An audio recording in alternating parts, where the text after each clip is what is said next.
Hello everyone, good morning and again welcome back to my new blog. তো আজকে আমি সকালে একটু আগে উঠেছি, একটু বলতে অনেকটাই আগে। আমি জেনারেলি 8:30 9টা বা কখনো কখনো 10টাতেও উঠি এখন, যেহেতু আমার মেডিকেশন চলছে তো আমার ঘুম বেশি পায়। তো আজকে আমি একটু তাড়াতাড়ি উঠে পড়েছি কারণ আমার বাজার যাওয়ার ছিল। আর রোজকার মতোই সকালটা মেঘলা। আমি জানি না তোমরা কার কারা রিলেট করবে, তোমরা কমেন্টস করো তোমাদের ওখানে কি ওয়েদার। আমার তো মনে হচ্ছে যে এটা জ্যৈষ্ঠ মাস না, মানে বৈশাখ জ্যৈষ্ঠ তো বৃষ্টি হয়ে যাচ্ছে কন্টিনিউয়াসলি, গরমের কোনো চিহ্ন নেই।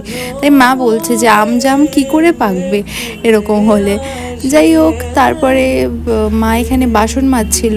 আর সত্যি কথা বলতে ওয়েদারটা ভালো তো লাগে, কিন্তু ওই যে ওয়েদারের যেটা নিয়ম সেভাবে কিছুই হচ্ছে না। তো সেটা দেখে একটু খারাপ লাগে যে পরিবেশটা কিভাবে ধীরে ধীরে পাল্টে যাচ্ছে, নষ্টের পথে হয়তো ধ্বংসের দিকে এগোচ্ছে। যাই হোক, তারপরে আমি যেহেতু মা বাসনগুলো ধুচ্ছিলো, আমি ভাবলাম যে বিছানাটা আমি উঠিয়ে ফেলি, কারণ মানালে এসে বকবে।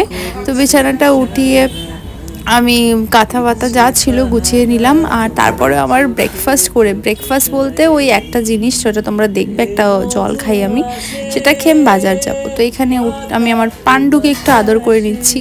কেনার সময় তো আমি এটা খুব আনন্দ সহকারে মজা সহকারে কিনেছিলাম, কারণ আমার অনেক দিন থেকে একটা বড় পুতুল কেনার খুব ইচ্ছে ছিল। তো এটা নিয়েছিলাম, কিন্তু তারপরে এখন এটা জাস্ট বসিয়ে রাখি এরকম, কারণ কি করব, এত বড় পুতুল আর গরমকালে গরম লাগে। তারপরে আমি জলটা বসিয়ে দিলাম, গরম জল। তোমরা সকালে উঠে কে কে গরম জল খাও জানিও। গরম জল খাওয়া সকালে খুবই ভালো। তো আমি গরম জলে এরকম একটু ফ্ল্যাক্সিড মিশিয়ে খাই।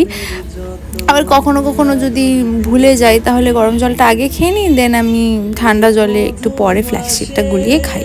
ঠিক আছে, ফ্ল্যাক্সিডের অনেক অনেক উপকার আছে, অনেক কিছুর জন্য ফ্ল্যাক্সিড ভালো।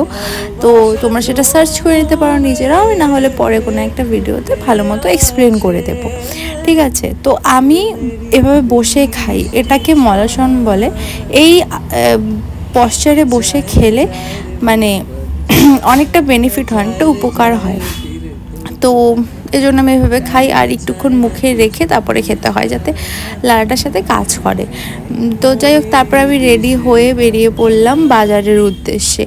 আর সত্যি কথা বলতে আমি হেঁটে তো বাজার যেতামই না যদি রোদ উঠতো, বাট যেহেতু রোদ ছিল না, ওয়েদারটা ঠান্ডা ঠান্ডা ছিল, তাই আমি হেঁটেই বাজারে যাই। তো তারপরে এখানে সব বাজার করে নিই। আর একা একা বাজার করলে যেটা হয়, ক্যামেরা করা হয় না। তো এখানে একটু এই ক্লিপটা আমি নিয়েছি। এখানে আমি একটু জামরুল কিনছিলাম। তারপরে বাড়ি এসেই আমি সবার প্রথমে ওটসটা খাই। ওটসটা আমি যাওয়ার সময় বানিয়ে রেখে গিয়েছিলাম, ভিজিয়ে রেখে, সেটা দেখানোর সময় পাইনি। এসে খালি টপিংসটা দিয়ে, ড্রাই ফ্রুটস ওগুলো দিয়ে খেয়ে নিয়েছি। তারপরে তোমাদের দেখাচ্ছি বাজার থেকে কী কী এনেছিলাম। আমি বেসিক্যালি লিচু, ভুট্টা আর জামরুলটা এনেছিলাম। আর ওদিকে মাংস এনেছিলাম, মাংস আনতে অ্যাকচুয়ালি গিয়েছিলাম বাজারে। তো এটাই। তারপরে আমার যতই না বাজারে যাই না কেন, এই পাড়ার দোকানে যেতেই হয়, কারণ দৈনিক বাজার আমরা এখান থেকেই করি, কারণ বাজারে রোজ যাওয়া সম্ভব না, আমার তো একদমই সম্ভব না, মারও হয় না। তাই তারপরে আমি একটু টুকটাক রান্নার জন্য কিছু জিনিস ছিল না, সেগুলো নিয়ে আসলাম, নিয়ে এসে এগুলো এখানে গুছিয়ে নিচ্ছি। এটা আমি খুব রিসেন্টলি কিনেছি সবজি রাখার জন্য, এটাতে খুব ইজি হয়, কিন্তু আমার মনে হয় একটু ছোট হয়ে গেছে, আরেকটা আনলে ভালো হতো, আরেকটা দেখি আনবো হয়তো পরে। আমাদের না অ্যাকচুয়ালি ঘরে জায়গাই নেই, তো সেই জন্যই একটু অসুবিধে হয়ে যায়। তো তারপরে আমি স্নানটা সেরে নিয়েছি, স্নান সেরে স্কিন কেয়ারটা করে নিচ্ছি। আর অলরেডি আমার সব কাজ শেষ, সেগুলো আর দেখাইনি, আমার মশলা বাটা সব কিছু। আর লঙ্কা বেটে আমার হাতটার অবস্থা দেখো, একদম লাল হয়ে গেছে, প্রচণ্ড পরিমাণে আমার হাত জ্বলছিল। তো আমার সব কিছু রেডি, মশলা সব রকম বাটা, তারপরে রান্নার জন্য যা যা প্রিপেয়ার করা ছিল সব কিছু প্রিপেয়ার করা শেষ। এখন মাকে আমি খালি বললাম যে তুমি চালটা মেপে একটু ধুয়ে দাও, কারণ আমি চালের পরিমাপটা বুঝতে পারি না।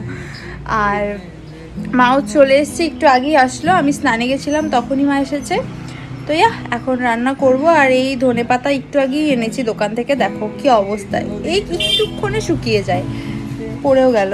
যাই হোক, ঠিক আছে, চলো তোমরা দেখতে থাকো। সবার প্রথমে আমি গ্যাসটা ধরিয়ে নিচ্ছি, তারপরে এখানে একটা বাটিতে আমি বেশ খানিকটা ঘি নিয়ে নিচ্ছি।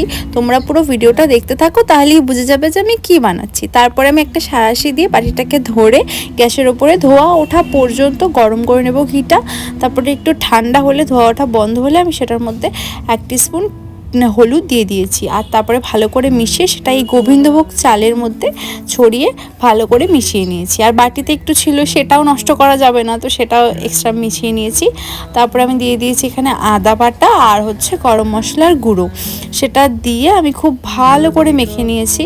আর তারপর একটা কড়াইয়ের মধ্যে দিয়ে দিচ্ছি ঘিটা দেওয়া হলে আমি আমার কাজুগুলো লাল করে ভেজে নিয়েছি আর কিশমিশটাকে দিয়ে ভালো করে ভেজে নিয়েছি। তোমরা এখন অনেকেই বুঝে গেছো যে আমি কি বানাচ্ছি। তো যাই হোক, তারপরে চালটা দিয়ে আমি ভালো করে আরও বেশ কিছুক্ষণ ভেজে নেব। খুব বেশিও ভাজবো না, আবার মানে খুব একটুক্ষণও ভাজবো না, মোটামুটি তোমরা দেখলেই বুঝে যাবে যে ভাজা হয়ে গেছে, একটা সুন্দর গন্ধ বেরোবে। তো সেটা হয়ে গেলে আমি এটার মধ্যে দিয়ে দিচ্ছি জল। তো জলের পরিমাপটা বলে দিই, 1 কাপ চাল দিলে 2 কাপ জল, আর এখানে আমি 2 কাপ চাল দিয়েছি, চাই আমি 4 কাপ জল নিয়েছি। আর যেহেতু চালটা একটু পুরনো ছিল তাই সেখানে আমি 1 কাপ এক্সট্রা দিয়েছি। আর তারপরে স্বাদমতো নুন, চিনি আর কাঁচা লঙ্কা দিয়ে আমি ভালো করে ঢেকে দিয়েছি। আর তোমাদেরও ঢাকনায় যদি এরকম কোনো ফুটো থেকে থাকে তো সেটাকে একটা লবঙ্গ দিয়ে ঢেকে দেবে, মানে বন্ধ করে দেবে। তারপরে এই গ্যাসটাতেও আমি একটা কড়াই ছড়িয়ে ভালো মতো সরষের তেল দিয়ে দিলাম যতটা দরকার। আর এটা গরম হতে হতে আমি ওদিকেরটাও দেখছি যে কতটা কি হলো, একটু ফুটে গেছিলো। তো ফুটে গেলে কি হয়, জলেতে মশলাটা একটু আলাদা হয়ে যায়, তো সেটা আবার ভালো করে নাড়িয়ে মিশিয়ে দিয়েছি, দিয়ে ঢেকে দিয়েছি। এবার তেল গরম হয়ে গেছে, এখানে আমি দিয়ে দিচ্ছি হচ্ছে পেঁয়াজ কুচি দিয়ে ভালো করে ভেজে নিচ্ছি। তারপরে দিয়েছি হচ্ছে এখানে আমি রসুন বাটা, আদা বাটা, জিরে বাটা আর হচ্ছে পেঁয়াজ বাটা, এগুলো দিয়ে ভালো করে আমি একটুক্ষণ ভেজে কষিয়ে নিচ্ছি মশলাটাকে। তারপরে আমি দিয়ে দিব হচ্ছে এখানে হলুদ বাটা দিয়ে দিচ্ছি, অ্যান্ড তারপরে আমি দিয়ে দিচ্ছি হচ্ছে একটু কাশ্মীরি রেড চিলি পাউডার। তো তোমরা তোমাদের যতটুকু কালার লাগবে সেই আন্দাজে দেবে। আমি 2 টিস্পুন দিয়েছি। অ্যান্ড লবণটা দিয়েছি, ওটা আমি দেখাতে ভুলে গেছি, মানে হচ্ছে ক্যামেরায় ক্যাচ করিনি। আচ্ছা, এখানে একটা ভুল করেছি, সেটা হচ্ছে আমি এখানে তেজপাতা, ফোড়ন, শুকনো লঙ্কা আর হচ্ছে জিরে দিতে ভুলে গেছি। আর পোলাওটাতেও আমি একটা মিস্টেক করেছি, গরম মশলা আমি তেলে দিইনি আর হচ্ছে তেজপাতা দিইনি, তো তোমরা ওটা দিয়ে দেবে। আমি এত তাড়াহুড়োতে আর ভিডিও করা একদিকে, তো ওই চক্করে না ভুলে গেছিলাম। তারপর আমি এখানে দিয়ে দিচ্ছি হচ্ছে কাঁচা লঙ্কার বাটা। তো আমি অন্য সময় যখনই বানাই মাংস আমি সবসময় শুকনো লঙ্কা ইউজ করি, কিন্তু আজকে ছিল না বাড়িতে, তাই কাঁচা লঙ্কা দিচ্ছি। তো মশলাটা কষে গেলে আমি দিয়ে দিয়েছি এখানে হচ্ছে টমেটো পিউরি, আর সেটা জলটা শুকিয়ে আসলে এরকম মশলাটা দেবে, তেল ছেড়ে দেবে। তো তেল ছাড়লে পরে আমি এখানে ম্যারিনেট করা চিকেনটা দিয়ে ভালো করে মশলার সাথে মাখিয়ে নিচ্ছি। আর তারপরে আমি ঢাকা দিয়ে দিয়েছি যাতে হচ্ছে ভালো মতো সেদ্ধ হয়ে যায়। তো এই দেখো তোমরা, সেদ্ধ হয়ে গেছে, মানে আমি কোনো এক্সট্রা জল অ্যাড করিনি, চিকেনের মধ্যে যতটা জল ছিল সেটাই বেরিয়ে গেছে। আচ্ছা, লাস্টে আমি একটু জল অ্যাড করেছি, ভেবেছিলাম মানে চিকেন কষা করব, কিন্তু মা বলছে যে চিকেন কষা করলেও একদম ড্রাই হয়ে যাবে, তো অতটা ড্রাই খেতে পারে না মা, আর আমিও খেতে পারি না, তো সেজন্য হচ্ছে একটু জল দিয়ে হালকা গ্রেভি যাতে হয় সেরকম রেখেছি। অ্যান্ড দেখো আমাদের পুরো আজকের মেনু রেডি।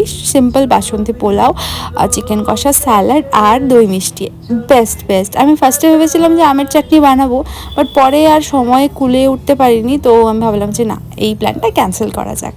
আর নিজের হাতের রান্না খেতে না আমার মানে অত স্বাদ লাগে না, মানে কখনো লাগে, বাট খুব খেতে ভালো লাগে না। এই কথাটা মা বলে যে নিজে সারাদিন খেটে নিয়ে তখন আর দিন শেষে খেতে ওই খাওয়াটা সেরকম তৃপ্তির হয় না, তো এখন সেটা বুঝি।